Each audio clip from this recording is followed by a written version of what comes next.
오늘 로마서 12장 말씀을 통해서 여러분의 교회를 섬기는, 공동체를 섬기는 원리 5가지를 말씀을 통해서 나누기를 원합니다. 이 원리를 잘 듣고 깨달으시고요, 적용하시고 여러분의 신앙생활이 즐겁기를 원합니다. 평생 동안 교회를 통하여 하나님을 섬기게 되는데 하나님을 섬기는 참 기쁨이 있기를 원합니다. 여러분, 하나님을 섬기는 것은 하나님의 사람들을 섬기는 것이라는 것을 잘 아시죠? 기억하시죠? 예수님의 천국 비유 중에 하나가 양과 염소에 관한 비유였습니다. 양편에 있는 사람은 예수님 편에 있는 사람이었고, 염소 편에 있는 사람은 예수님을 대항하는 사단 편에 있는 사람의 표현이었습니다. 예수님이 이렇게 말씀하셨어요. 양편에 있는 사람들에게 내가 추릴 때에 먹을 것을 주었고, 목마를 때에 마실 물을 주었으며, 헐벗을 때에 입을 옷을 주었고, 감옥에 갇혔을 때 너희들이 나를 찾아보았다라고 이야기를 합니다. 그리고 염소편에 있는 사람에게 이야기합니다. 너는 내가 헐벗을 때에 입히지 않았고, 굶주릴 때에 먹이지 않았고, 또 목마를 때에 물을 주지 않았다라고 이야기를 합니다. 그런데 두 사람의 답 속에 이런 놀라운 역사를 하게 됩니다. 주님, 언제 우리가 이렇게 했습니까?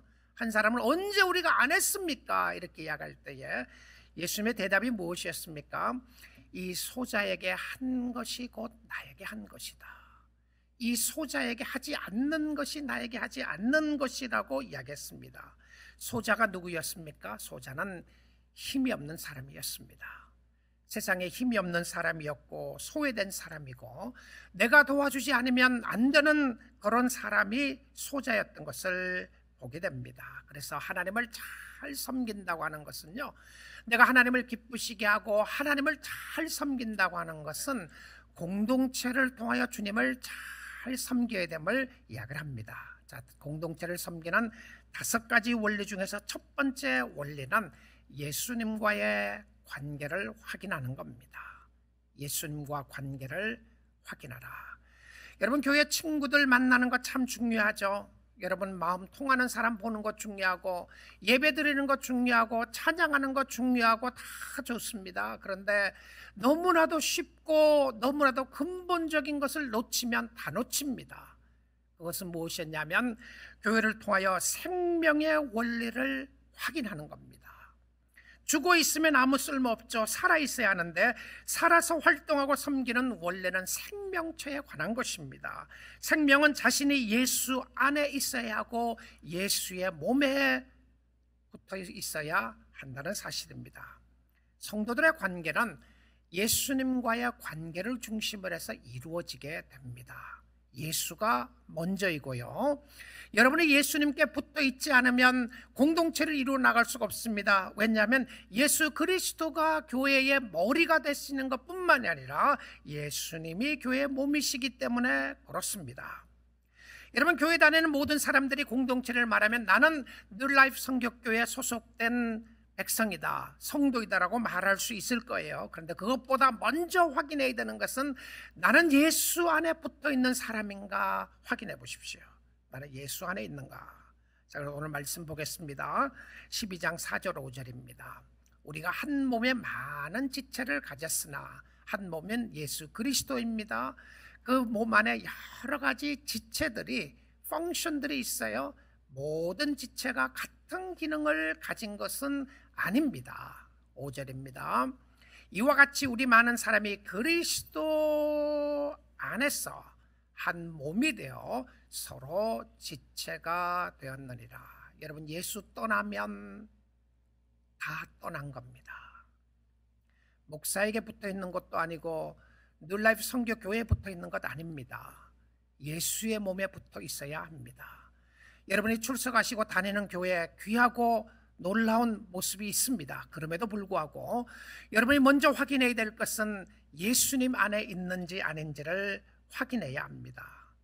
자, 그런데 주의 몸된 교회를 섬길 때에 여러분이 자신에게 물어보고 또 물어봐야 되는 것은 하나님이 나에게 주시는 여러 가지 상황을 가지고 어떻게 섬길 것인가에 대한 부분인데요. 고린도전서 12장 4절 7절 보겠습니다.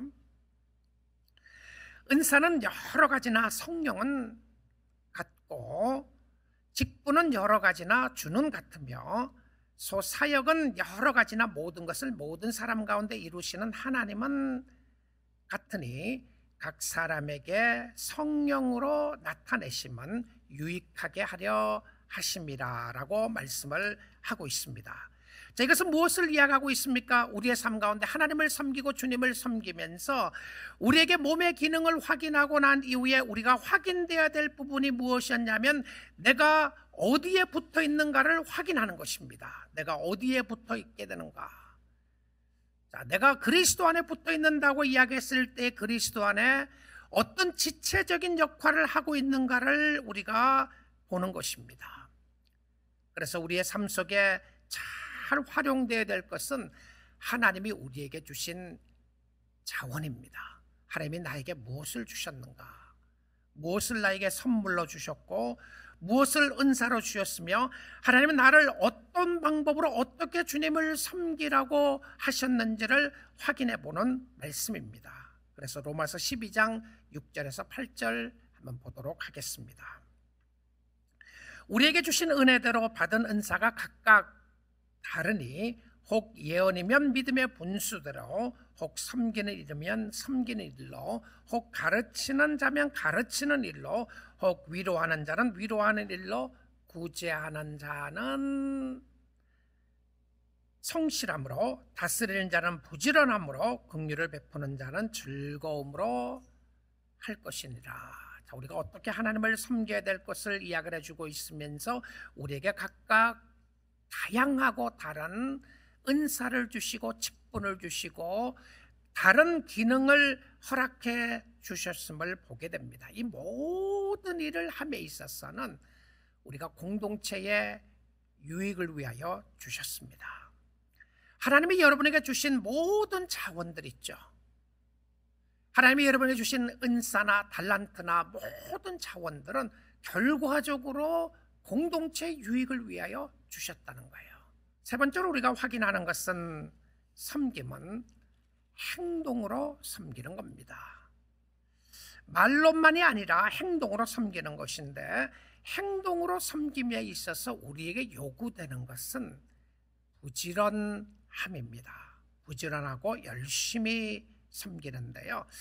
이제 다시 섬김의 행함이 있어야 하고 이웃을 돌아보게 하는데 여러분의 섬겨야 대상들을 확인해 볼 수 있는 시간이 될 수 있기를 원합니다. 로마서 12장 11절 보겠습니다.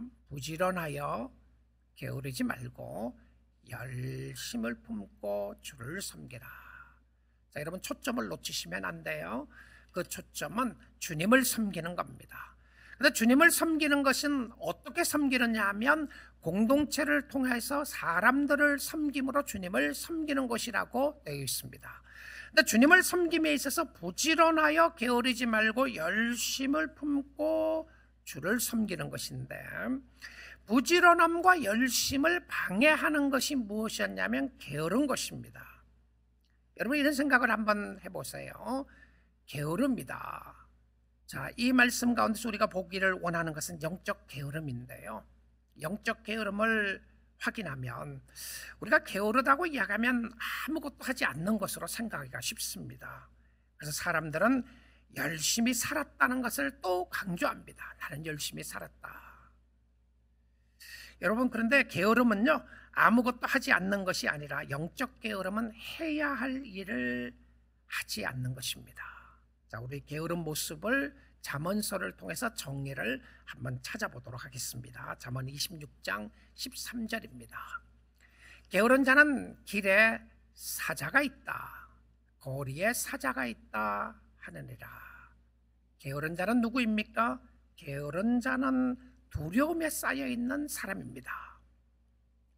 자, 영적 게으름은 어떤 모습이 있냐면 두려움이에요. 두려움. 팔레스타인에는 길에 사자가 없습니다. 사자가 없음에도 불구하고 이 사람 속에 생각해오는 두려움이 엄습을 해오니까 그 두려움은 아무것도 하지 않게 합니다. 거리에 사자가 있으니까 확인하러 나갔습니까? 누가 본 이야기를 하는 것입니까? 아닙니다. 그 두려움이 자신을 엄습해오기 시작한 거예요. 그러니까 아무 일을 할 수가 없었던 모습을 보게 되는데 자신이 두려움에 쌓임으로 말미암아 해야 할 일을 하지 못하는 모습이었습니다. 두 번째입니다. 14절에 보게 되면 문짝이 돌적이를 따라서 도는 것 같이 게으른 자는 침상에서 도느니라. 우리가 침상에 있다고 하는 표현을 이야기를 하면 게으른 사람은 아무것도 하지 않는가 보다 생각할 수 있는데, 여러분 이 말씀을 보게 되면 게으른 자가 침상에서 도는 자라고 하는 표현이 침상에서 누워서 아무것도 안 하는 것이 아니라 침상에서 도는다. 무엇을 이야기하죠? 그 앞부분을 보면 해석이 붙어 있어요.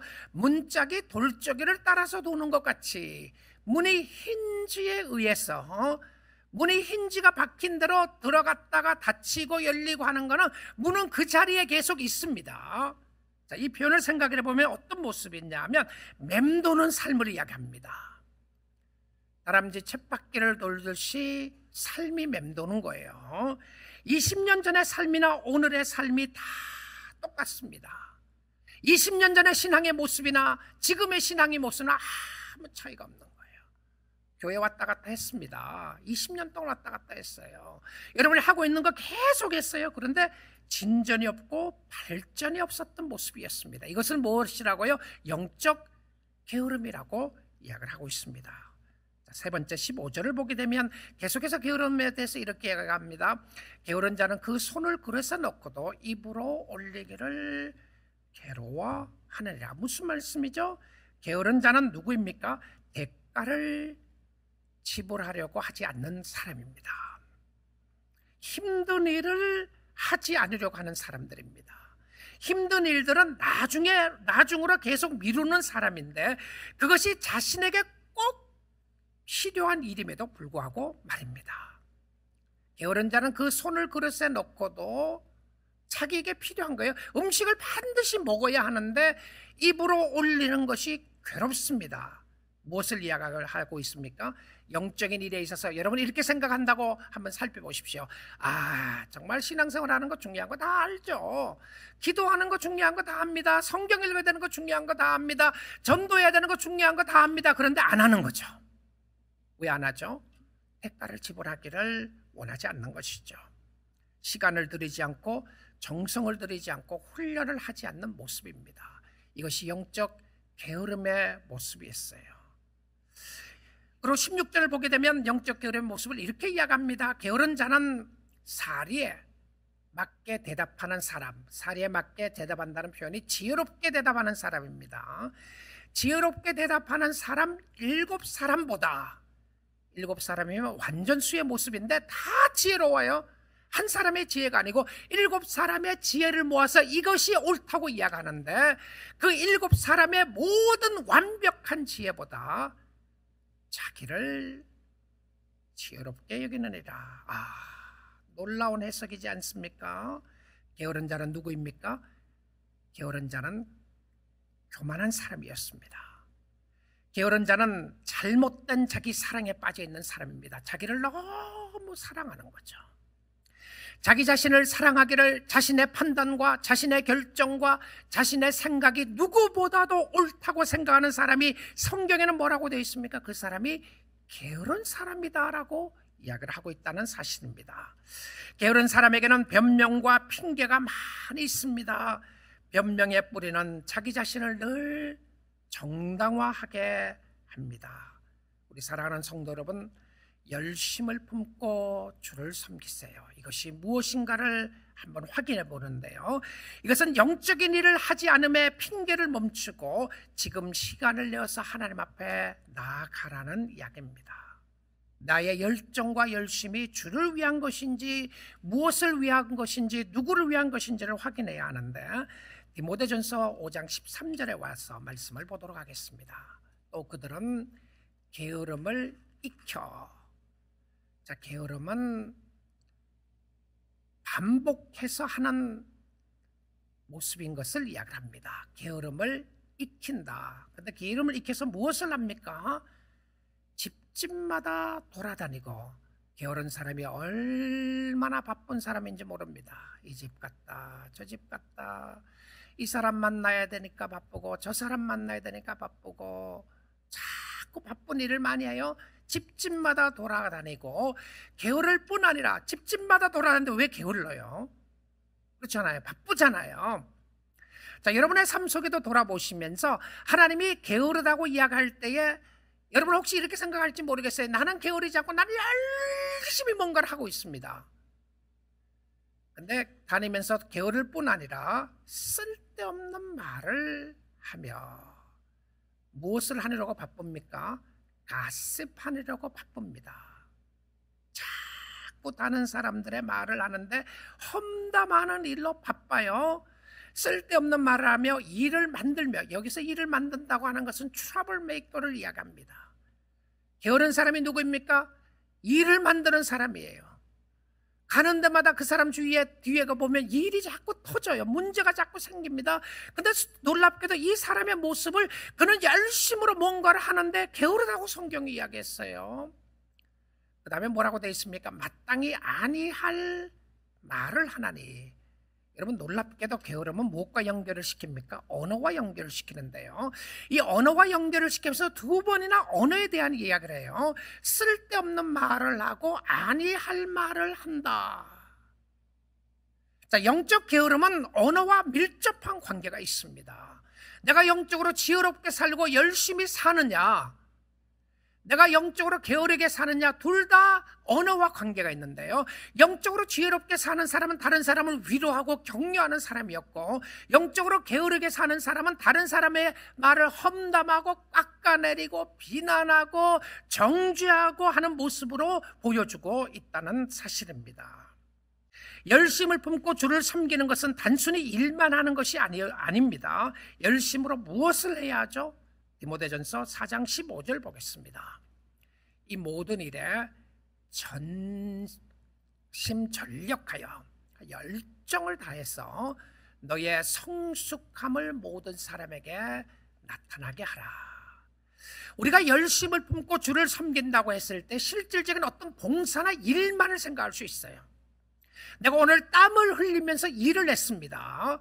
근데 그것과 함께 또 중요하게 말씀하고 있는 것은 무엇이었냐면, 우리가 전심전력하여 열심으로 주님을 섬겨야 되는 것 중에서 그것이 하나가 뭐냐면, 너의 성숙함을 모든 사람에게 나타나게 하라. 누구의 성숙함입니까? 자신의 성숙함입니다. 5년 전과 지금과 비교해서 여러분이 영적으로 자랐는지를 보라는 것이죠. 여러분의 열심히 해야 될 부분이 무엇이었냐면, 여러분의 그리스도를 알아가고 주님을 알아가고 말씀으로 말미암아 성장하고 성숙하는 것이 공동체의 생명력을 유지하는 데 중요했던 것을 보여주고 있습니다. 게으르지 말고 주님을 바로 알아 열심으로 주님을 섬길 수 있기를 원합니다. 네 번째 원리는 주님을 잘 섬기면서 또 공동체를 섬기는 원리 중에 하나가 자신에게 주어진 환경과 상황을 잘 파악하는 겁니다. 환경과 상황을요. 섬기는 사람은 주위 상태와 환경을 알아야 됩니다. 지금 내가 어디에 있는가? 어떤 사람이 이렇게 말합니다. 코로나가 있으니까 정말 코로나 시대에 성경을 읽을 수가 없고 집중을 할 수 없고 너무 불안하고 섬길 수가 없고 기도를 할 수가 없다고 말하는 사람이 있어요. 너무 외롭고 힘들고 그래서 신앙생활 하기가 어렵다는 사람이 있는가 하면, 똑같은 환경에 있음에도 불구하고 어떤 사람이 이렇게 이야기합니다. 코로나 때가 되니까 정말 의지할 것은 하나님밖에 없고, 시간이 있을 때 기도할 수 있어서 좋았고, 찬양할 수 있어서 좋았고, 시간이 있을 때 성경 볼 수 있어서 좋았다. 여러분, 똑같은 환경에 있는데 어떤 사람은 하나님께 가까이 가는 사람이 있는가 하면, 어떤 사람은 하나님으로부터 멀어지는 사람이 있습니다. 20년 전에 이렇게 말한 사람이 있습니다. 지금은 너무 바빠서 신앙생활을 할 수가 없고 주님을 섬길 수가 없는데, 아마 20년 이후가 되어서 여러분의 삶 속에 성령의 역사 가운데 놀라운 변화가 있지 않고서는 똑같은 말을 할 것입니다. 여전히 나는 바쁘고, 여전히 나는 시간이 없고, 여전히 나는 해야 할 일이 많다고 이야기할지 모르겠어요. 이제는 건강도 안 되고, 이제는 주님을 섬길 수 있는 여러 가지 여건이 안 되니까 섬길 수 없다고 말하는 사람이 있을 것입니다. 그런데 지금 여러분에게 요구하는 모습이 있어요. 여러분에게 요구하는 섬김의 환경이 있습니다. 어떻게 섬겨야 하는지를 말씀을 통해서 확인해 보겠습니다. 로마서 12장 12절입니다. 세 가지가 나와 있어요. 첫째입니다. 소망 중에 즐거워하며. 소망 중에 즐거워하며. 여러분 혹시 그런 생각하지 않습니까? 나는 소망이 없다. 이 세상에 무슨 소망이 있느냐? 그랬어요. 이 세상에 소망이 없죠. 맞습니다. 나에게 무슨 희망이 있는가? 이 상황 속에서 어떻게 무엇을 바라보며 살아갈 수 있겠는가? 소망이 있는가? 우리의 소망은 이 땅에 있지 않습니다. 우리의 소망은 하나님께 있죠. 그래서 소망을 가지면 어떤 모습이라고요? 즐거워합니다. 자, 환경과 상황이 어떻냐를 이야기하는 것이 아니라 소망 중에 즐거워하며, 이 문제를 다 해결해 주시면 그때는 소망을 가지겠습니다가 아니라 소망 중에 즐거워하는 것입니다. 기쁘게 사는 것은 성도의 특권인데요, 소망 중에 즐거워하라는 것은 우리의 소망이 영생이기 때문에 그렇습니다. 죽어도 죽지 않는 소망을 가지고 있고, 오늘도 우리를 붙잡고 계시는 하나님이 계시기에 아무리 힘들어도 절망하지 않는 것은 하나님이 여러분의 소망이기 때문에 그렇습니다. 하나님 의지하고 하나님 붙잡을 수 있기를 원합니다. 두 번째 보시면 환난 중에 참는다라고 되어 있어요. 환난 중에 참으며. 여러분 자신의 환경을 보게 되면 지금이 환난의 때입니까? 어려움 가운데 있습니까? 힘든 상황에 있습니까? 그럴 수 있어요. 건강적으로 어렵고 환경적으로 어렵고 잘 나가던 삶 속에 힘들고 어려울 때 여러분에게 필요한 것은 무엇이었냐면 잘 지나가는 겁니다. 여러분 지나감에 있어서 중요한 것이 무엇이었냐면 인내가 요구됩니다. 참고 지나가는 거예요. 여러분의 삶 속에 너무나도 힘들고 어려움이 있어서 지나갈 수 없다고 생각했을 때에 지나가게 하시는 것이 하나님이신데 환난 중에 참는 거예요.